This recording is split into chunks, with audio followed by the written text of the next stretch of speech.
Hi, my name is Sandeep Acharya. Welcome to Campfile education point. आज का जो वीडियो लेक्चर है वो अबाउट है एसिड्स, बेसेस एंड सॉल्ट्स।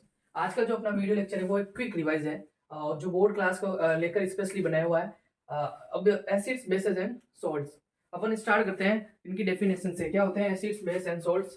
तो सबसे पहले आपको पता है जो सब्सटेंस स्वाद में खट्टे होते हैं, ठीक है, टेस्ट के अंदर श्योर होते हैं, वो क्या होते हैं? एसिड्स होते हैं। और जो कड़वे होते हैं या जो बीटर होते हैं, ठीक है, उनको बोलता है बेस। तो क्या होता है जनरली एसिड्स? क्या होते हैं श्योर इन टेस्ट। एसिड्स जो होते हैं, acids are sour in taste. Taste के अंदर क्या होता है? खट्टे होते हैं। एंड बेसिस, बेसिस जो होते हैं are bitter in taste, bitter in taste. ये कड़वे होते हैं। ये इनकी जनरल डेफिनेशन है, या जनरल आप बता सकते हो कि जो इन्फॉर्मेशन दे सकते हो कि जो एसिड्स होते हैं वो खट्टे होते हैं और जो बेस होते हैं वो क्या होते हैं? कड़वे होते हैं। प्लस इसके अलावा जो सॉल्ट्स होते हैं, सॉल्ट्स क्या होते हैं? न्यूट्रल होते हैं, नहीं ना ही खट्टे होते हैं ना ही कड़वे होते हैं। और सॉल्ट्स बनते ही है जब एसिड और बेस दोनों आपस में रिएक्शन करते हैं, तब क्या बनता है? सॉल्ट्स प्लस वाटर वगैरह बनता है, ठीक है। तो अब अपन देखेंगे कि क्लासिफिकेशन देखेंगे कि एसिड जो होता है, एसिड्स का क्लासिफिकेशन देखेंगे कि एसिड्स जो है कितने टाइप के होते हैं और किस जो है बेसिस के ऊपर इसको जो है क्लासिफाई किया गया है। तो एसिड्स, एसिड्स को अपन जो है पता करते हैं। एसिड्स क्या होता है? एसिड्स का जो क्लासिफिकेशन है वो तीन बेस के ऊपर जो तीन पार्ट्स में इसको क्लासिफाई करा हुआ है। फर्स्ट नंबर है on the basis of strength, on the basis of strength. Second है on the basis of occurrence, direct लिख रहा हूं मैं, अकरेंस यानी उपस्थिति के आधार पर। थर्ड है कंसंट्रेशन टर्म के आधार पर। और कंसंट्रेशन क्या होता है? कंसंट्रेशन होती है the amount of solutes in a solution, यानी किसी भी सॉल्यूशन के अंदर जो गिवन कंपाउंड है उसका जो सॉल्यूट है, ठीक है, उसका कितना अमाउंट है वो कहलाता है कंसंट्रेशन। तो इन तीन ये तीन बेस है एसिड्स के। बेस बोले तो ये तीन आधार है जिसके आधार पर अपन क्या कर रहे हैं? एसिड्स को क्लासिफाई कर रहे हैं। तो नंबर वन है on the basis of strength. Strength के अकॉर्डिंग जो है दो होते हैं, या तो स्ट्रॉन्ग एसिड होगा, स्ट्रॉन्ग एसिड होगा, या होगा weak acid. Strong acid and weak acid, ठीक है। अगर आपको कोई पूछ ले स्ट्रॉन्ग एसिड कौन से है, वीक एसिड कौन से है, तो इसके एग्जांपल भी आपको पता होना चाहिए। तीन तीन एग्जांपल, दो दो example according to 10th class. आपको जो है ये याद रखना है कि स्ट्रॉन्ग एसिड जो होते हैं वो होते हैं जैसे कि HCl हो गया, H2SO4 हो गया, sulphuric acid, hydrochloric acid and nitric acid, HNO3। ये जनरली आपको पूछे जाते हैं और ये आपको याद होने चाहिए तीन एसिड्स, ठीक है। ये होते हैं स्ट्रॉन्ग एसिड्स। और वीक एसिड्स की मैं अगर बात करूं तो वीक एसिड्स कौन से होते हैं? तो वीक एसिड्स होते हैं, एक तो एसिटिक एसिड हो गया CH3COOH, एसिटिक एसिड हो गया, ठीक है। प्लस इसके अलावा हो गया सल्फ्यूरस H2SO3, सल्फ्यूरस एसिड हो गया, नाइट्रस HNO2, नाइट्रस एसिड हो गया। तो ये क्या होते हैं? वीक एसिड्स होते हैं, ठीक है। ये जनरली अगर आपको पूछ ले तो इनके आप नाम जो है दे सकते हो। ये तो है on the basis of strength के अकॉर्डिंग। अब अपन बात करें अकरेंस के अकॉर्डिंग, जो एसिड्स होते हैं वो कितने टाइप्स के होते हैं, ठीक है। अकरेंस के अकॉर्डिंग, अकरेंस के अकॉर्डिंग जो है जो एसिड्स टू टाइप के होते हैं। ऑर्गेनिक एसिड्स होते हैं, ऑर्गेनिक एसिड्स, और होते हैं mineral acids, organic and minerals. और ऑर्गेनिक से नाम से पता चल रहा है जो नेचर के अंदर लिविंग बींग से जो मिलते हैं वो होते हैं ऑर्गेनिक एसिड्स। लिविंग बींग से मतलब जैसे कि अपन बात कर रहे हैं कि एप्पल के अंदर कौन सा जो एसिड होता है, ठीक है, मेलिक एसिड होता है जैसे कि। और प्लस इसके अलावा जैसे कर्ड है तो ये नेचुरली है, यानी मिल्क से बनता है। जो कर्ड है, कर्ड के अंदर लैक्टिक एसिड होता है। तो ये जनरल कुछ एसिड्स होते हैं जो है नेचर से प्रोवाइड करवाए जाते हैं। जो नेचर से प्रोवाइड करवाने वाले जो एसिड्स होते हैं, जो प्लांट्स और एनिमल्स से निकलते हैं या मिलते हैं, उनको बोला जाता है ऑर्गेनिक एसिड्स, ठीक है। तो ये हुआ ऑर्गेनिक एसिड्स। और मिनरल एसिड्स क्या होते हैं? जो मिनरल्स के फॉर्म में मिलते हैं उनको मिनरल एसिड क्या बोला जाता है? जैसे कि HCl हो गया, H2SO4 हो गया, ठीक है, HNO3 हो गया। तो ये आप बोल सकते हो कि ये जो एसिड्स होते हैं वो क्या होते हैं? ये जो एसिड्स मिनरल एसिड्स होते हैं। अब आप जो है थोड़ा बहुत जो इनके अंदर इंटर रिलेट कर सकते हो इनसे, स्ट्रॉन्ग और वीक से, कि जो मिनरल एसिड्स होते हैं वो जनरली स्ट्रॉन्ग एसिड्स होते हैं और जो ऑर्गेनिक एसिड्स होते हैं वो क्या होते हैं? वीक एसिड्स होते हैं। तो ये आप जो है इंटर रिलेट कर सकते हो आपस में इन दोनों को on the basis of strength और अकरेंस को। अब थर्ड जो अपना जो बेस है वो है कॉन्सेंट्रेशन टर्म। कॉन्सेंट्रेशन के अकॉर्डिंग अपन दो टाइप्स के जो है एसिड्स को पढ़ता है, ठीक है। एक है नंबर वन है dilute acid, dilute acid. Second होता है कॉन्सेंट्रेट एसिड, कॉन्सेंट्रेट, ठीक है। अभी जो है कॉन्सेंट्रेशन किसकी कॉन्सेंट्रेशन लेंगे? अपन पढ़ रहे हैं एसिड्स की। तो एसिड जो H+ आयंस दे, एसिड्स कब होता है? जब अपने एक्वस सॉल्यूशन के अंदर, एक्वस सॉल्यूशन का मतलब होता है उसने अपने जो वाटर वाले सॉल्यूशन के अंदर, अगर मान लो किसी भी सब्सटेंस को या गिवन कंपाउंड को अगर आप वाटर के अंदर मिला रहे हो, सॉल्यूशन बना रहे हो, तो जो सॉल्यूशन होता है वो एक्वस सॉल्यूशन होता है, क्योंकि वो वाटर के अंदर जो डिसॉल्व हुआ फिर बाद में जो सॉल्यूशन बना उसको बोलते हैं एक्वस सॉल्यूशन। तो अपने एक्वस सॉल्यूशन के अंदर जो H+ आयंस दे, ठीक है, उसको बोला जाता है एसिड्स। अब डाइल्यूट का मतलब होता है जिनके जो कंसंट्रेशन होती है H+ आयंस की वो अगर कम है, ठीक है, अगर मान लो किसी कंपाउंड को या किसी एसिड्स को मैं पानी के अंदर डिसॉल्व कर रहा हूँ और जो वो डिसॉल्व करने के बाद क्या होगा, वो डिसोशिएट होगा, यानी अपने आयंस में क्या होगा, टूटेगा। तो अगर आयंस में टूटने के बाद अगर H+ आयंस अगर कम है, ठीक है, H+ आयंस अगर कम है तो वो एसिड होगा, डाइल्यूट एसिड। अगर H+ आयंस अगर ज्यादा होते हैं उनको बोला जाता है कॉन्सेंट्रेट एसिड, ठीक है। तो on the basis of concentration of H+ ions, या हाइड्रोजन आयंस बोल सकते हो या हाइड्रोनियम आयंस बोल सकते हो। तो हाइड्रोनियम आयन या H+ आयंस की कंसंट्रेशन के बेसिस पर दो टाइप के एसिड्स होता है, डाइल्यूट एसिड्स और कॉन्सेंट्रेट एसिड्स। ये कुछ थे बेस जो कि जो मैंने आपको बताया एसिड्स के जो बेस होते हैं। प्लस इसके अलावा साथ ही मैं बात कर लूँ बेस की, जैसे कि बेस ये तो हो गए एसिड्स, ठीक है। बेस के अपन नॉर्मली जो है जनरल आपको बताया इतनी ज्यादा कॉन्सेंट्रेट वगैरह ये तो नहीं होता है, लेकिन जनरली स्ट्रॉन्ग बेस और वीक बेस भी होते हैं। और क्या क्या होता है स्ट्रॉन्ग बेस और वीक बेस, थोड़ा मैं एग्जांपल लिख दूं, कहीं आपको पूछ ले तो काम आएगा। ये जनरल थे एसिड्स के क्लासिफिकेशन जो आपको याद होना जरूरी है। अब जो बेस होते हैं उस बेस के जो है दो टाइप के बेस जनरली अपन पढ़ते हैं। हेल्थ के अकॉर्डिंग बेस जो होते हैं वो होते हैं टू टाइप के, स्ट्रॉन्ग बेस और वीक बेस। वीक बेस होता है जैसे कि अमोनिया हो गया, ठीक है, मिथाइल एमीन हो गया, मिथाइल एमीन, अमोनिया है, डबल एम आएगा, अमोनिया है। और एक होता है अपने अमोनियम हाइड्रोक्साइड। ये आपको लर्न करना है, जनरली ऐसा पूछा नहीं जाता, लेकिन याद होना जरूरी है कि ये वीक एसिड्स होते हैं और वीक बेस होते हैं। स्ट्रॉन्ग बेस होते हैं जैसे कि कैल्शियम हाइड्रोक्साइड हो गया, ठीक है, मैग्नीशियम हाइड्रोक्साइड हो गया, तो ये कुछ सोडियम हाइड्रोक्साइड हो गया। तो ये जो होते हैं ये क्या होते हैं, वीक बेस होते हैं, ठीक है। अब हम डिस्कस करेंगे, ये तो अपन ने बात कर ली थी एसिड्स और बेसेस की क्लासिफिकेशन की। अब अपन देखेंगे कि इंडिकेटर्स क्या होते हैं, या उससे पहले अपन थोड़ी सी बात कर लें कि एसिड जो है ये जनरली जो इंपॉर्टेंट क्वेश्चंस बनेगा इनमें से जो आपके बोर्ड एग्जाम में आएगा वो मैं आपको जो है बता दूं आपको कि जनरली क्या होता है कि एसिड्स होते हैं वो कौन सा एसिड्स किस सब्सटेंस के अंदर कौन सा एसिड प्रेजेंट होता है वो जनरली ये बोर्ड एग्जाम के अंदर पूछा जाता है, ठीक है। जैसे कि मैं बात करूं सिट्रिक एसिड, ठीक है, एक सिट्रिक एसिड हो गया, सेकंड हो गया acetic acid, citric acid, acetic acid और ऑक्जेलिक एसिड। सिट्रिक एसिड होता है आपके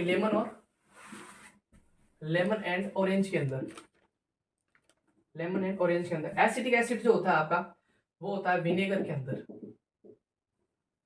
और ऑक्जेलिक एसिड होता है वो होता है आपका टोमेटो के अंदर। और फोर्थ नंबर आता है फॉर्मिक एसिड जो होता है वो होता है आपका एंड स्टिंग के अंदर। जब चींटी काटती है तो उसके डंक के अंदर जो एसिड होता है वो होता है एंड स्टिंग। फिफ्थ होता है, ये तो हो गया फॉर्म, एक होता है मेथेनोइक एसिड, ये होता है आपका नेटल स्टिंग बोले तो जो मधुमक्खी वगैरह होती है उसके वो जो अगर काटती है तो उसके अंदर जो एसिड होता है वो होता है स्टिंग एसिड। ये जो थे कुछ इंपॉर्टेंट जो एसिड्स मैंने आपको बताए जो जनरली आपको एग्जाम के अंदर पूछे जाते हैं। इसमें से मैं इंपॉर्टेंट बता दूं, ये जो सिट्रिक एसिड होता है ये इंपॉर्टेंट, एक एसिटिक एसिड और फिर ये फॉर्मिक एसिड, ये तीन जो एसिड है यहाँ पे मैं स्टार बना दूं, ये जो तीन एसिड होते हैं सिट्रिक एसिड, एसिटिक एसिड और फॉर्मिक एसिड, ये जनरली पूछे ही जाते हैं बोर्ड एग्जाम के अंदर, ये पूछते हैं जनरली ज्यादा पूछते हैं, ठीक है। तो ये जो है कुछ एसिड्स हैं जो आप इसको राइट डाउन कर सकते हो। अब जो है अपन बात करेंगे इंडिकेटर्स की। ये तो पढ़ लिया अपन एसिड्स और किस में एसिड्स प्रेजेंट होता है। वैसे जनरली बहुत सारे एसिड्स हैं और बहुत सारे इनके सोर्स भी होते हैं, लेकिन मैं 10th के अकॉर्डिंग बना रहा हूँ, बोर्ड एग्जाम के अकॉर्डिंग बना रहा हूँ। तो इसके लिए क्या होगा, ये जो इंपॉर्टेंट है वही मैंने आपको बताया है। जनरली वैसे तो बहुत सारे होते हैं, ठीक है, प्लांट के सोर्स वाले होते हैं, एनिमल्स के सोर्स वाले होते हैं। तो मैंने दोनों को जो है मिक्स कॉम्बाइनली बताया है, और जिसमें से ये जो मैंने 3 स्टार बनाए हैं वो इंपॉर्टेंट पूछे ही जाते हैं, ठीक है। अब अपन देखेंगे इंडिकेटर्स क्या होते हैं, ठीक है। इंडिकेटर्स क्या होता है, तो कुछ ऐसे सब्सटेंस जो है एसिड्स और बेसिस के बारे में इंफॉर्मेशन देते हैं by changing its colour itself, यानी अपना खुद का कलर चेंज करके जो है एसिड्स और बेस की क्या देते हैं, इंफॉर्मेशन देते हैं। ऐसे सब्सटेंस को क्या बोला जाता है, इंडिकेटर्स बोला जाता है, ठीक है। तो डेफिनेशन इसकी क्या रह सकती है, the substances which gives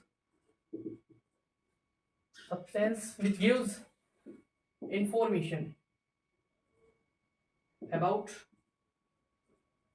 acid and base, base और एसिड की क्या करते हैं, इंफॉर्मेशन देते हैं by changing it's on colour बोल सकता है, उसका खुद का कलर में चेंज करके, कलर इज कॉल्ड इंडिकेटर्स। खुद का कलर चेंज करके जो है इंफॉर्मेशन देता है कि जो गिवन कंपाउंड है वो एसिड है या बेस है, ऐसे सब्सटेंस को बोला जाता है इंडिकेटर्स। अगर मैं बात करूं इंडिकेटर्स की, तो इंडिकेटर्स जो होते हैं वो होते हैं जनरली 3 टाइप्स के, ठीक है। एक तो होता है नेचुरल इंडिकेटर्स, जो नेचर से प्रोवाइड होता है, नेचुरल इंडिकेटर्स। सेकेंड होता है सिंथेटिक इंडिकेटर्स, जो सिंथेटिकली जो है लेबोरेटरी के अंदर बनाए जाते हैं, ठीक है, साइंटिस्ट द्वारा बनाए जाते हैं, उनको बोला जाता है सिंथेटिक इंडिकेटर्स। थर्ड होता है ऑल्फैक्टरी इंडिकेटर्स। ये जो इंडिकेटर होता है स्पेशली स्मेल में चेंज करके, कोई भी जो है स्मेल चेंज करके जो है इंफॉर्मेशन देता है कि गिवन कंपाउंड आपका जो लिया है वो एसिड है या बेस है। जनरली इनके अंदर जो है वनीला लिया जाता है, वनीला एसेंस, ठीक है, जो आइसक्रीम में भी यूज में लिया जाता है वो वाला वनीला। और एक होता है अनियन, और थर्ड होता है आपका क्लोव। क्लोव बोले तो जो लौंग होता है, लौंग, ठीक है, वो क्लोव इसके अंदर यूज में लिया जाता है। ये जनरली नहीं पूछा जाता है, वैसे आपको याद रहना चाहिए कि जो स्मेल में चेंज करके जो इंफॉर्मेशन देते हैं वो होते हैं ऑल्फैक्टरी इंडिकेटर्स, ठीक है।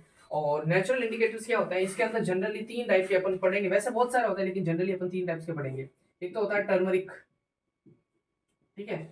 सेकेंड होता है लिटमस पेपर। थर्ड आपका होता है चाइना रोज पेटल्स। तो ये जनरल 3 आपके क्या होते हैं, नेचुरल इंडिकेटर्स होते हैं, ठीक है। जिसमें से टर्मरिक क्या होती है, लिटमस क्या होता है, अभी अपन डिस्कस करेंगे, लेकिन उससे पहले आपको मैं बता दूं जो टर्मरिक होता है, ठीक है, हल्दी, ये एक टाइप का नेचुरल इंडिकेटर होता है। ये जो होता है बेस के लिए होता है। अगर मान लो टर्मरिक का सॉल्यूशन बना के अगर अपन कुछ चीज बेस के ऊपर अगर इसको इंडिकेट करते हैं या बेस इसके अंदर डालते हैं, तो बेस क्या होता है, या जो टर्मरिक होती है वो टर्मरिक, वैसे जनरली टर्मरिक का जो सॉल्यूशन होता है वो येलो कलर का होता है। जैसे इसके अंदर बेस डाला जाता है तो वो रेडिश ब्राउन हो जाता है।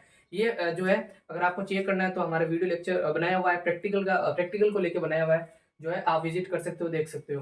प्लस इसके अलावा लिटमस पेपर क्या होते हैं, लिटमस पेपर 2 टाइप के होते हैं। वैसे जनरली लिटमस जो है लाइकेन से लिया जाता है, ठीक है। लाइकेन क्या होता है, symbiotic association of algae and fungi और एल्गी के सिम्बायोटिक एसोसिएशन से जो बनता है लाइकेन, उससे क्या किया जाता है, एक्सट्रैक्ट किया जाता है लिटमस को, ठीक है। फिर उससे पेपर बनाए जाते हैं। तो पेपर होते हैं 2 टाइप के, ब्लू वाला और एक रेड वाला, ठीक है। और जो ब्लू वाला लिटमस पेपर होता है, ठीक है, अगर ब्लू वाले लिटमस पेपर को आप एसिड के अंदर डालते हो तो वो रेड हो जाएगा, और ये इंडिकेट करेगा, अपने कलर में चेंज करके इंडिकेट करेगा कि जो है ब्लू से अगर रेड हो रहा है तो वो इंडिकेट करेगा कि जो गिवन सॉल्यूशन है वो आपका एसिडिक सॉल्यूशन है, ठीक है। और इसी का जो है वाइस वर्सा उल्टा, जैसे कि अगर रेड वाले को आप बेस के अंदर डालोगे तो वो हो जाएगा ब्लू कलर का। तो ये एक टाइप से लिटमस पेपर है। उसी टाइप से एक चाइना रोज पेटल्स होती है। जनरली ये टर्मरिक और जो लिटमस है वो आपको जनरली पूछा जाता है।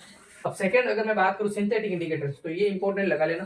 सिंथेटिक जो इंडिकेटर्स होते हैं ये जनरली 101% जो है बोर्ड एग्जाम के अंदर पूछे जाते हैं कि give 2 name of synthetic indicators, 2 synthetic indicators के नाम बताओ। तो वो आपको मैं बता दूं, वैसे जनरली बहुत सारे होते हैं सिंथेटिक इंडिकेटर्स, लेकिन 10th क्लास के अकॉर्डिंग मैं अगर बात करूं तो सिंथेटिक इंडिकेटर्स होते हैं 2 टाइप्स के। एक होता है फिनोल्फ्थेन, ठीक है, सिंथेटिक ये होता है 2 टाइप के। एक होता है फिनोल्फ्थैलीन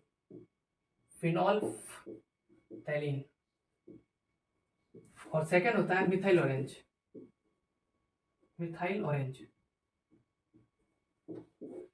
फिनोल्फ्थैलीन एंड मिथाइल ऑरेंज, ठीक है। फिनोल्फ्थैलीन की अगर मैं बात करूं, ये जनरली कलरलेस होता है, इनमें कोई कलर होता नहीं, वाटर के कलर का जैसा होता है, वाटर का भी कोई कलर नहीं है, तो वाटर भी कलरलेस है। उसी टाइप से फिनोल्फ्थैलीन क्या होता है, कलरलेस होता है। लेकिन इसके अंदर मैं जैसे ही बेस डालूंगा, ठीक है, तो बेस डालने पर ये क्या होता है, पिंक कलर में जो है कन्वर्ट हो जाता है या पिंक कलर देता है। ठीक है, तो ये एक्चुअली क्या, अगर मैं बात करूँ बेस के लिए, तो ये बेस के लिए, बेस को इंडिकेट करता है। तो बेस को टेस्ट करने के लिए ये इंडिकेटर यूज में लिया जाता है फिनोल्फ्थालीन। और रही बात और एसिड की, इसके अंदर एसिड डालूंगा तो कोई कलर चेंज नहीं होगा। फिनोल्फ्थालीन के अंदर अगर मैं एसिड डालता हूँ तो कोई कलर चेंज नहीं होता। और इसके अंदर ये उसका उल्टा है, ठीक है, ये एसिड के लिए होता है। ये जनरली नाम से पता चलता है मिथाइल ऑरेंज, तो ऑरेंज कलर का होता है। जैसे ही मैं एसिड डालता हूँ, ठीक है, एसिड डालने पर ये क्या हो जाता है, रेड कलर का हो जाता है। ठीक है, जैसे ही रेड कलर का हो गया तो इसका मतलब जो गिवन कंपाउंड आपने लिया है वो क्या है, एसिडिक है। और इसके अंदर बेस डालोगे तो कुछ नहीं होगा, वो ऑरेंज का ऑरेंज रहेगा। तो ये एक दूसरे के उल्टे हैं, ठीक है, वाइस वर्सा है। ये एसिड के लिए है, तो ये बेस के लिए है। तो ये है सिंथेटिक इंडिकेटर्स। तो ये इंडिकेटर्स आपके काम आते हैं और आपको पूछे जाते हैं इंडिकेटर्स क्या होते हैं, और give name of any two synthetic indicators. तो फिनोल्फ्थालीन एंड मिथाइल ऑरेंज, ये इसका आंसर हो सकता है। अब अपन बात करेंगे पीएच स्केल के ऊपर। ये तो हो गया इंडिकेटर्स, हो गया आपके, एसिड्स हो गया, बेस हो गया। एसिड्स के टाइप्स पढ़ लिए अपने, और अलग अलग बेसिस के ऊपर भी टाइप्स पढ़ लिए। अब अपन देखेंगे पीएच क्या होता है। ये जनरली जो है ये भी पूछा जाता है, बहुत ही इंपॉर्टेंट क्वेश्चन है ये पीएच। इसमें क्या होता है जनरली कुछ सब्सटेंस जो गिवन होते हैं और इसका जो है आपको पीएच पूछ लिया जाता है कि इसका जो है पीएच बताओ। जनरली मैं आपको बता दूंगा, ब्लड का पीएच पूछा जाता है जो कि 7.4 होता है। ठीक है, और आपको पूछा जाता है गैस्ट्रिक जूस, जो आपके स्टोमक के अंदर HCl होता है, हाइड्रोक्लोरिक एसिड, उसके अंदर उसका जो HCl है उसका पीएच कितना होता है, तो उसका गैस्ट्रिक जूस का होता है 1.2। मिल्क ऑफ मैग्नीशिया MgOH2 जिसका पूछा जाता है आपको 10 होता है। सोडियम हाइड्रोक्साइड 14 होता है। तो ये जनरली आपको पूछ लिया जाता है, लेकिन उससे पहले पीएच होता क्या है वो अपन बात करेंगे। पीएच क्या है, तो पीएच क्या होता है, पीएच स्केल है क्या, ये एक मेजरिंग स्केल होती है। ठीक है, इट इज मेजर्स, ये मेजर्स करता है, it measures the acidity, and basicity of solution. ये जो है एसिडिटी और बेसिसिटी को मेजर करता है किसी भी सॉल्यूशन को, यानी कोई भी सॉल्यूशन है आपका कितना एसिडिक है या कितना बेसिक है, उसको क्या करता है, ये इंडिकेट करने का काम करता है। कौन, जो पीएच स्केल होती है। ठीक है, पीएच का अगर मैं बात करूं, पीएच स्केल, तो पीएच जो है दो वर्ड से मिलकर बना होता है, नाम से बदल रहा है पी और एच। तो पी और एच होता है क्या, पी स्टैंड फॉर पोटेंज। पी का मतलब होता है पोटेंज, ये एक जर्मन वर्ड है पोटेंज, जिसका मीनिंग होता है पावर। ठीक है, और एच का मतलब होता है H plus ions, hydrogen ions. ठीक है, तो इसको कंबाइंड अगर मैं बात करूं, पीएच होता है क्या है, तो pH is the power of H plus ions, यानी कि H प्लस आयंस की कितनी पावर है किसी भी सॉल्यूशन के अंदर, उसको बोला जाता है पीएच। ठीक है, और ये जो पीएच होता है ये वेरी करता है, ये इसकी जो वैल्यू होती है वो 0 टू 14 तक होती है। ठीक है, और 0 टू 14 तक इसकी वैल्यू होती है। अब जो है इसमें से आपको पता कैसे चलेगा कि कौन सा एसिड है या कौन सा बेस है, तो इसके लिए मैं आपको बताता हूँ कि जो पीएच स्केल है वो जनरली मैं आपको बता दूं इस टाइप से होती है।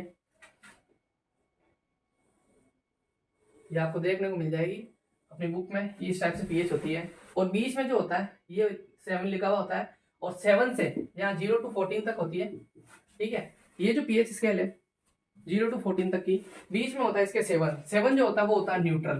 ठीक है, न्यूट्रल, यानी ना तो एसिड होता है ना बेस होता है। अगर 7 से नीचे नीचे की जो लाइन आपको शो कर रही है, जैसे कि 6.9, 6, 5, 4, 3, 2, 1 एंड 0, यहाँ की जो वैल्यू है ये होती है आपकी एसिड।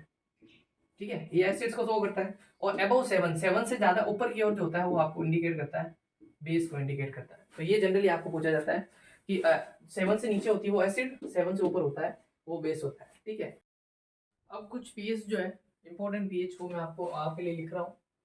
कुछ इंपॉर्टेंट पीएच है, जैसे कि गैस्ट्रिक जूस, जो HCl होता है गैस्ट्रिक जूस, उसका जो पीएच होता है वो 1.2। ये जो वैल्यू होती है ये इंपॉर्टेंट वैल्यू होती है जो बोर्ड एग्जाम के अंदर पूछी जाती है। जैसे कि गैस्ट्रिक जूस हो गया फर्स्ट नंबर, सेकेंड नंबर हो गया पीएच ऑफ ब्लड। जो ब्लड है वो वेरी वेरी इंपॉर्टेंट है, ये ज़्यादातर पूछा जाता है 7.4। ब्लड का जो पीएच होता है वो होता है 7.4। थर्ड नंबर अगर मैं बात करूँ मिल्क ऑफ मैग्नीशिया, ठीक है, जिससे अपन इनो बोलते हैं, milk of magnesia, magnesium hydroxide इसका जो है फॉर्मूला होता है। मिल्क ऑफ मैग्नीशिया, जिसका फॉर्मूला है MgOH 2 मैग्नीशियम हाइड्रोक्साइड, और इसका जो पीएच होता है वो होता है आपका 10। और सबसे ज़्यादा बेसिक जो पीएच होता है, सबसे ज़्यादा बेसिक वो होता है आपका NaOH, सोडियम हाइड्रोक्साइड, NaOH, जिसका पीएच होता है 14।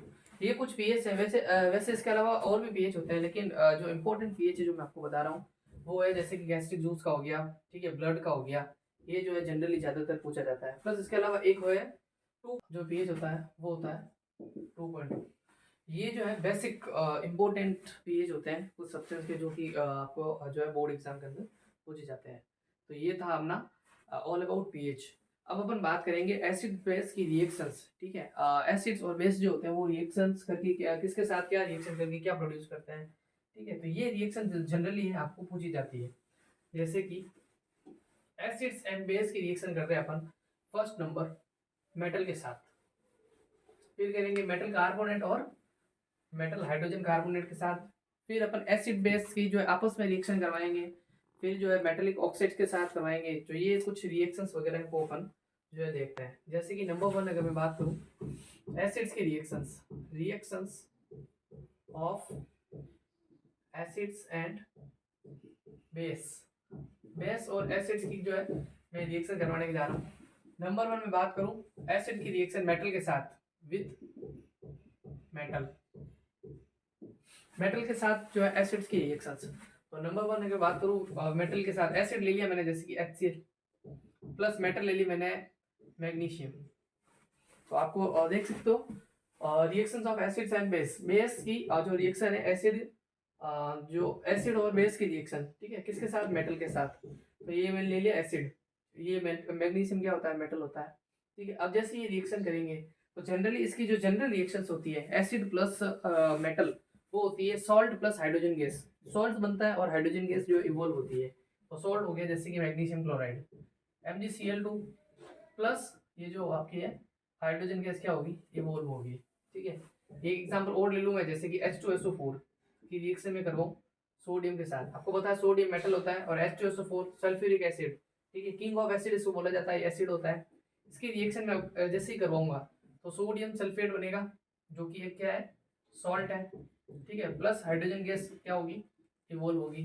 तो ये आप जो है पता कर सकते हो कि जो एसिड के साथ जब रिएक्शन होगी मेटल की तो वो क्या बनेगा, सॉल्ट प्लस हाइड्रोजन गैस, ठीक है। अब ये जो हाइड्रोजन गैस है इसके लिए आपका जो है एक्सपेरिमेंट भी आया हुआ है आपके बुक के अंदर दिया हुआ है कि इस हाइड्रोजन गैस को अगर आपको चेक करना है कि हाइड्रोजन गैस इवॉल्व हुई है उसको आप कैसे चेक कर सकते हो। तो उसके लिए एक प्रैक्टिकल जो है दिया हुआ है।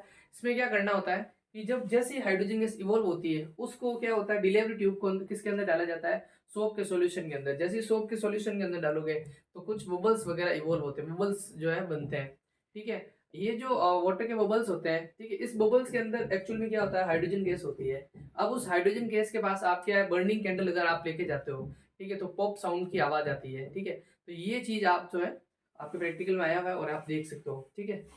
अब देखो ये तो है मेटल जो है मेटल के साथ एसिड की रिएक्शन। अब एक है बेस के साथ रिएक्शन जो कि वेरी इंपॉर्टेंट है, ठीक है। ये पूछी भी जब जो है जनरली आपको पता होना चाहिए। जैसे कि एसिड ले लिया मैंने HCl, ठीक है, और मेटल ले लिया मैंने जिंक ले लिया मैंने, ठीक है। सॉरी HCl नहीं लेना है, एसिड नहीं है, बेस लेना है, NaOH लूंगा मैं। NaOH की रिएक्शन में जिंक के साथ करवाता हूँ तो मेरा बनता है sodium zincate, sodium zincate Na2Zn O2, sodium zincate plus होता है हाइड्रोजन गैस इवॉल्व होती है। तो इससे आप पता कर सकते हो। सेकंड है एसिड बेस रिएक्शन में, एसिड की रिएक्शन में करूंगा मेटल कार्बोनेट के साथ, मेटल कार्बोनेट और मेटल हाइड्रोजन कार्बोनेट। ये तो है एसिड की रिएक्शन कर मैंने मेटल के साथ विद मेटल कर भाई। अब सेकंड नंबर है आपकी, सेकंड नंबर है आपकी with metal carbonate, metal carbonate या बोल दूं मैं metal hydrogen carbonate, hydrogen carbonate क्या होता है, जो एसिड के साथ रिएक्शन करवा रहा हूं मैं, ठीक है। तो एसिड ले लिया मैंने जैसे कि HCl ले लिया, HCl ले लिया मैंने एसिड, प्लस मेटल कार्बोनेट कौन से ले लूँ, मेटल ले, जैसे कि सोडियम कार्बोनेट, तो मेटल कार्बोनेट सोडियम कार्बोनेट है, एल्यूमिनियम कार्बोनेट है, मैग्नीशियम कार्बोनेट है, ये क्या होते हैं, मेटल कार्बोनेट्स होते हैं। तो एसिड्स के रिएक्शन में अगर मेटल कार्बोनेट के साथ करवाता हूँ तो जनरल जो रिएक्शन होती है वो होती है salt water plus CO2 gas क्या होती है, इवोल्व होती है। अब देखिए इस रिएक्शन को करवा के देखते हैं अपन, तो क्या होगा, सोल्ट सोल्ट होगा Na और Cl से बन जाएगा NaCl, तो ये आपका हो गया NaCl प्लस क्या बनेगा CO2, देखो CO3 है इसमें से एक CO2 निकल जाएगा बाहर, प्लस पीछे बचेगा H, यहाँ पर H2O बनेगा, क्या बनेगा H2O, और इसको आप बैलेंस कर सकते हो, ये देख सकते हो, ठीक है, इससे करके आप ये जो है बैलेंस कर सकते हो 2NaCl plus CO2 plus H2O। यानी कहने का मतलब एसिड जब रिएक्शन करेगा मेटल कार्बोनेट के साथ तो क्या बनाएगा, सोल्ट CO2 एंड वाटर, इसका फॉर्मेशन करता है। प्लस इसके अलावा एक मेटल हाइड्रोजन कार्बोनेट की मेटल ले लिया, HCl ले लिया मैंने acid, plus metal hydrogen carbonate में ले लूँ सोडियम हाइड्रोजन कार्बोनेट, ठीक है, इसकी मैं रिएक्शन करूँ जिसको बेकिंग सोडा भी अपन बोलते हैं, इसकी रिएक्शन में करूंगा तो भी क्या बनेगा, सोल्ट बनेगा NaCl प्लस CO2 बनेगी, प्लस क्या बनेगा H2O बनेगा। दोनों के साथ रिएक्शन करवाते हैं तो सोल्ट CO2 और क्या बनता है, वाटर बनता है। तो ये जनरल रिएक्शंस होती है। और इसके लिए एक प्रैक्टिकल है, इसके लिए भी एक प्रैक्टिकल है कि CO2 को अगर आपको इवोल्व जो CO2 ही है, जो CO2 बनी है उसको आप कैसे देख सकते हो, तो उसके लिए भी एक प्रैक्टिकल है। इसमें क्या होता है कि जैसी जो CO2 होती है तो उसमें क्या किया जाता है, डिलीवरी ट्यूब में, जैसे कि डिलीवरी ट्यूब में जो आप डिलीवरी ट्यूब को कहाँ पर डाल लेते हैं, उस पिछले वाले उसमें आप डाल देते हैं डिटर्जेंट पाउडर के अंदर, ठीक है, या सोप के सॉल्यूशन के अंदर डाल देते हैं। इसमें क्या करना होता है कि टेस्ट ट्यूब के अंदर, ठीक है, टेस्ट ट्यूब के अंदर लाइम वाटर को लेके जाना पड़ता है। लाइम वाटर का मतलब होता है कैल्शियम कैल्शियम हाइड्रोक्साइड, जिसको लाइम वाटर बोलते हैं। उस लाइम वाटर को अगर आप लेके जाओगे तो वो लाइम वाटर जो होगा आपका वो व्हाइट कलर का बन जाएगा, या व्हाइट कलर की जो है PPT बनती है। अब होता है कि एक्चुअल में देखो कैल्शियम कार्बोनेट, कैल्शियम हाइड्रोक्साइड जो कि लाइम वाटर होता है आपका, वो रिएक्शन करता है कार्बन डाइऑक्साइड के साथ और क्या बनाता है, कैल्शियम कार्बोनेट, जो कि होता है व्हाइट PPT, ठीक है। और ये अगर मान लो एक्सेस अमाउंट में, यानी कि ये कैल्शियम कार्बोनेट अगर आप एक्सेस अमाउंट के अंदर ले रहे हो तो ये जो PPT है वापस क्या हो जाती है, सोल्यूबल हो जाती है, ठीक है। ये जो PPT है वो गायब हो जाती है। एक्चुअल में होता क्या है, कैल्शियम कार्बोनेट अगर एक्सेस में वाटर, ठीक है, कैल्शियम कार्बोनेट CO2 अगर एक्सेस के अंदर अगर डाल रहे हो, कैल्शियम कार्बोनेट ही कार्बन डाइऑक्साइड अगर आप एक्सेस के अंदर डालते हो तो क्या बनता है, तो ये बनता है calcium hydrogen carbonate, calcium hydrogen carbonate, जो कि क्या होता है, सोल्यूबल होता है। तो ये रिएक्शन है बेस के एसिड की मेटल कार्बोनेट के साथ। अब थर्ड नंबर जो रिएक्शन जो अपन पढ़ रहे हैं वो है जो ये आपस में रिएक्शन करके क्या बनाएंगे, यानी एसिड और बेस को अगर आप जो मिला रहे हो तो क्या बनेगा। तो इस टाइप की रिएक्शंस को अपन न्यूट्रलाइजेशन रिएक्शन बोलते हैं। और न्यूट्रलाइजेशन रिएक्शन जो होती है उसके लिए जो है सॉल्ट प्लस वाटर बनता है। अगर न्यूट्रलाइजेशन रिएक्शन का अगर प्रैक्टिकल देखना है तो आप देख सकते हो, हमारे चैनल के अंदर विजिट कर सकते हो, इसके ऊपर प्रैक्टिकल वीडियो बनाया हुआ है, ठीक है। तो acid plus base, acid plus base अगर आप आपस में रिएक्शन करेंगे तो जनरल रिएक्शन है ये सॉल्ट प्लस वाटर का फॉर्मेशन होगा। एसिड की मैं बात करूं, एसिड जैसे कि H2SO4 हो गया, प्लस बेस की बात करूं मैं सोडियम हाइड्रोक्साइड हो गया, ठीक है। इसमें एक्चुअल में क्या होता है कि जनरली ये आप देख सकते हो डबल डिस्प्लेसमेंट रिएक्शन के फॉर्म में देख सकते हो। इसका H प्लस SO4 का माइनस, Na का प्लस और OH का माइनस, इसके प्लस को इसके माइनस के साथ मिला लो तो H प्लस और OH माइनस मिलके क्या बनाएगा, वाटर बनेगा। तो ये तो वाटर को अपन फिक्स है, वाटर तो बनना ही है। प्लस सॉल्ट का अगर देखना है तो इसका प्लस इसका नेगेटिव, ठीक है, तो क्या बनेगा सोडियम Na2SO4 सोडियम सल्फेट। तो इस टाइप से आप देख सकते हो अगर एसिड और बेस आपस में रिएक्शन करेंगे तो क्या बनेगा, सॉल्ट प्लस वाटर बनेगा। और इस टाइप की रिएक्शंस को अपन बोलते हैं न्यूट्रलाइजेशन रिएक्शन। क्योंकि न्यूट्रलाइजेशन क्यों बोला जाता है, क्योंकि ये न्यूट्रल बना है, ठीक है, यानी कि कोई सॉल्ट बना है तो इसको न्यूट्रलाइजेशन रिएक्शन भी बोला जाता है। तो ये जनरल जो है रिएक्शंस होती है। एसिड और बेस की तो एक ही होती है जो कि अपन ने पढ़ी थी मेटल के साथ, ठीक है, जो सोडियम जिंक के लिए इंपॉर्टेंट वेरी इंपॉर्टेंट जो था वो रिएक्शन थी वो। तो ये एसिड बेस की रिएक्शन है। अब अपन बात करेंगे सोल्ट के बारे में। सोल्ट क्या होता है, ठीक है, और सोल्ट की फैमिली की अगर बात करूँ, सॉल्ट फैमिली क्या होती है, तो अलग अलग टाइप की सॉल्ट फैमिली वगैरह क्या होती है ये अपन बात करते हैं। सॉल्ट्स क्या होता है, सॉल्ट जनरली इसका सॉल्ट्स का जो पीएच होता है वो 7 होता है, ध्यान रखना, क्योंकि वो न्यूट्रल होता है। सॉल्ट्स सोल्ट्स क्या होता है, ये जो सोल्ट्स होता है, ये जनरली सोल्ट्स बनते कैसे हैं वो अब जो है मैं आपको बताऊं, या सोल्ट्स जो होते हैं, जो अब देखेंगे अपन सॉल्ट्स, किसी भी सॉल्ट्स को मैं सॉल्ट्स का बोलूंगा, ठीक है। अगर मान लो सॉल्ट्स का पहचानने का एक तरीका बताता हूँ, जनरली जो जनरली ये काम आता है, वैसे इसके एक्सेप्शन भी है, मैं बताऊंगा। जैसे कि सोडियम हाइड्रोक्साइड एक अपना सोल्ट होता है, ठीक है, सोडियम हाइड्रोक्साइड, ये इसका एक्सेप्शन है। लेकिन उससे पहले मैं आपको बता दूं, अगर जनरल ज्यादा केस में ये आपका काम आ जाएगा, सोर्स को आपको अगर पहचानना है तो आप सोर्स को कैसे जो है पहचान सकते हो। तो जनरली होता यूं है कि एक केटाइन होना चाहिए, केटाइन होना चाहिए H प्लस के अलावा, H प्लस के अलावा, मैं यहाँ लिख दूं H प्लस के अलावा क्या होना चाहिए, H प्लस के अलावा एक केटाइन होना चाहिए, और एक एनायन होना चाहिए OH माइनस के अलावा, OH माइनस के अलावा। तो वो आपका क्या होगा, सोल्ट गिना जाएगा। कैसे, मैं जनरली आपको बता दूं, जैसे कि NaCl है आपका, ठीक है, आपको पता है कि NaCl क्या होता है, सोल्ट होता है, ठीक है। आप सोल्ट वर्ड सुनते ही ज्यादातर जो स्टूडेंट होते हैं वो कंफ्यूज होता है, सोल्ट का मतलब NaCl, जो खाने वाला सोल्ट होता है, टेबल सोल्ट होता है, उसको NaCl गिनते हैं।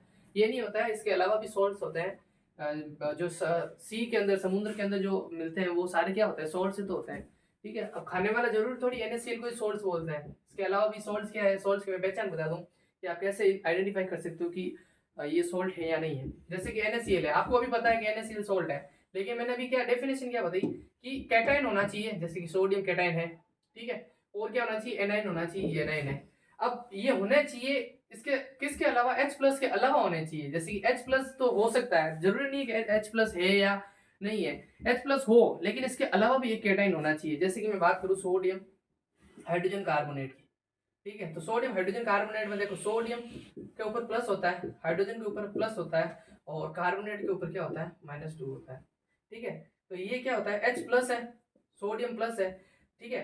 अब H इसमें कैटाइन है, एक कैटाइन है, H प्लस के अलावा है, ठीक है, H प्लस के अलावा है, और एनाइन है OH माइनस के अलावा, तो ये अपने आप में क्या होगा, सॉल्ट होगा। ये क्या होगा, सॉल्ट होगा। अगर मैं बात करूं कैल्शियम हाइड्रोक्साइड की, कैल्शियम हाइड्रोक्साइड की, तो कैल्शियम प्लस तो है, कैल्शियम प्लस तो है, यानी कि H प्लस अलावा, H प्लस के अलावा कैटाइन तो है, लेकिन OH माइनस के अलावा, OH माइनस ही है, OH माइनस के अलावा एनाइन नहीं है, अलावा एनाइन नहीं है, एनाइन तो है लेकिन OH माइनस के अलावा भी एक एनाइन होना चाहिए, तो उसको मैं सोल्ट गिनूंगा, ठीक है, अदरवाइज ये सोल्ट नहीं होता है, ठीक है। ये एक्सेप्शन मैंने अभी बताया, जैसे NaOH, ये इसका एक्सेप्शन है, ठीक है, अपवाद है इसका। ये होता है सोल्ट्स की पहचान, ये आप ऐसे करके आप सोल्ट को पहचान सकते हो। जैसे कि एक एग्जांपल एक और लेके मैं आपको बता दूं, जैसे कि सोडियम सल्फेट, सोडियम सल्फेट है, सोडियम सल्फेट के केस में क्या है, ये सोडियम सल्फेट, आपको पता है सोडियम के ऊपर प्लस चार्ज है, SO4 -2 चार्ज है, ठीक है। तो देखो कैटाइन है H प्लस के अलावा, एनाइन है OH माइनस के अलावा, तो ये क्या होगा, सोल्ट होगा। तो इस तरह से आप पहचान सकते हो कि कौन सा सोल्ट है या कौन सा सोल्ट नहीं है। अब अपन बात करेंगे, ये तो है इंपॉर्टेंट सोल्ट्स की बात हो गई। अब अपन बात करेंगे कि ये जो इनके अलावा भी जो इंपॉर्टेंट सोल्ट्स हैं वो आपको जो है बोर्ड के अंदर पूछे जाते हैं, फॉर्मूला वगैरह पूछे जाते हैं, तो वो अपन एक एक करके पढ़ेंगे। जैसे कि number 1 sodium hydroxide, sodium hydroxide की मैं बात करूं, ये है सोडियम हाइड्रोक्साइड, ठीक है। जनरली इसका फॉर्मेशन की बात करूं तो बनता कैसा है, तो NaCl जो सोडियम क्लोराइड होता है अपना, NaCl सोडियम क्लोराइड, इसकी रिएक्शन क्या होती है वाटर के साथ, या वाटर के साथ एक्वस सॉल्यूशन के अंदर बना, एक्वस सॉल्यूशन होता है NaCl का, ठीक है, और एक्वस सॉल्यूशन पानी के अंदर डालने पर ही बनता है, ठीक है। NaCl के एक्वस सॉल्यूशन में जो इलेक्ट्रिसिटी अगर आप प्रोवाइड करोगे, इलेक्ट्रिसिटी, इलेक्ट्रिसिटी, तो क्या होगा, तो NaOH plus Cl2 plus hydrogen gas evolve होगी, और इससे आपका क्या बन गया, सोडियम हाइड्रोक्साइड। तो ये एक टाइप का जो है सोल्ट है, सोडियम हाइड्रोक्साइड, इसका जो है फॉर्मूला पूछा जाता है। नंबर सेकेंड अगर मैं बात करूं तो वो होता है, इंपॉर्टेंट है ये, ब्लीचिंग पाउडर, ब्लीचिंग पाउडर, जो इसका फॉर्मूला है कैल्शियम ऑक्सीक्लोराइड, इसका जनरल नेम है कैल्शियम ऑक्सीक्लोराइड, कैल्शियम ऑक्सीक्लोराइड इसका जनरल नेम है, ब्लीचिंग पाउडर। ये बात ध्यान रखना, ये भी जो है आपको फॉर्मूला पूछा जाता है कि कैल्शियम हाइड्रोक्साइड या कैल्शियम जो है ब्लीचिंग पाउडर का फॉर्मूला क्या है, तो कैल्शियम हाइड्रोक्साइड इसका फॉर्मूला होता है। इसका फॉर्मेशन कैसे होता है कि कैल्शियम हाइड्रोक्साइड की रिएक्शन, कैल्शियम हाइड्रोजन की रिएक्शन में अगर क्लोरीन के साथ करवाता हूँ तो क्या बनता है, कैल्शियम ऑक्सीक्लोराइड, ठीक है, प्लस बनता है, प्लस को छोड़ो, ये बनता है मेन चीज कैल्शियम ऑक्सीक्लोराइड, ठीक है। और ये तो है ब्लीचिंग पाउडर। थर्ड नंबर अगर मैं बात करूं, थर्ड नंबर पे तो आता है आपका बेकिंग सोडा, बेकिंग सोडा जिसका फॉर्मूला है NaHCO3, sodium hydrogen carbonate, sodium hydrogen carbonate इसका फॉर्मूला होता है। अब ये बनता कैसे है, इसकी भी रिएक्शन अपन देख लेते हैं। सोडियम जो हाइड्रोजन कार्बोनेट है वो बनता कैसे है, NaCl की रिएक्शन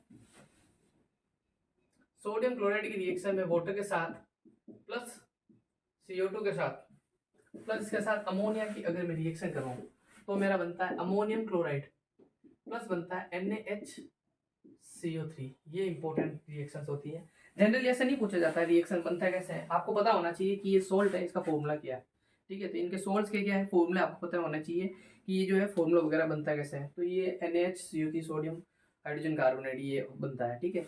अगर फोर्थ नंबर अगर मैं बात करूँ, ठीक है, सोल्ट्स की मैं बात करूँ फोर्थ नंबर, तो सोल्ट का नाम है प्लास्टर ऑफ पेरिस,